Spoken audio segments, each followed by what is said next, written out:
My dear students, आज मैं आप लोगों को स्केल और कंपास की हेल्प से कुछ एंगल बनाने सिखाती हूँ। तो सबसे पहले हम सीखेंगे 60 डिग्री का एंगल बनाना। अब देखिए, पहले हम कोई भी एक लाइन खींच देंगे, ठीक है। लाइन खींची और किसी भी रेडियस का हमने एक आर्क जो है वो ड्रॉ कर दिया, ठीक है। ये आर्क हमने ड्रॉ किया हुआ है। अब सेम रेडियस बिल्कुल भी चेंज नहीं होनी चाहिए। इसी रेडियस का हम सेम रेडियस का आर्क एक और लगा लेंगे। अब किसको पॉइंट मान लेंगे, मान लीजिए अगर ये लाइन आपकी ए बी है, ठीक है। मान लीजिए ए बी है और ये जो आर्क है इसने कट किया सी पे, तो अब हम सी को सेंटर मानेंगे और सी को सेंटर मान के एक आर्क लगाएंगे। तो ये पहले आर्क को कट कर देगा।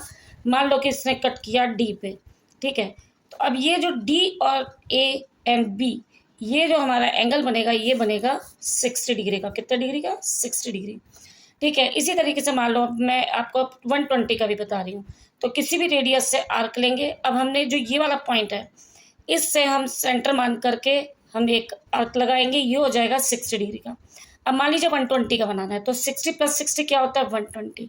तो हम जो है 120 का एंगल के लिए एक और आर्क लगा देंगे। तो ये अगर हम इसको लाइन खींचते हैं तो ये कितना डिग्री का बन जाएगा? 120 डिग्री का, ठीक है। अब 120 के बाद मान लीजिए जब आपने 90 डिग्री का बनाना है, तो क्या करते हैं? 120 और ये 60, तो 60 + 30 90 होता है। यानी हम इन दोनों को बाइसेक्ट कर देंगे। बाइसेक्ट का मतलब क्या होता है? हाफ कर देना, यानी इक्वली डिवाइड करना। तो इन दोनों को क्योंकि हाफ करना है, तो हम इसे और इसे ही सेंटर मानेंगे, ठीक है। अब पॉइंट के नाम हम देंगे, तब हम स्टेप भी लिख सकते हैं। अब इन दोनों को सेंटर माना और एक और आर्क लगा लिया, ये एंगल ड्रॉ कर देता है 90 डिग्री, ठीक।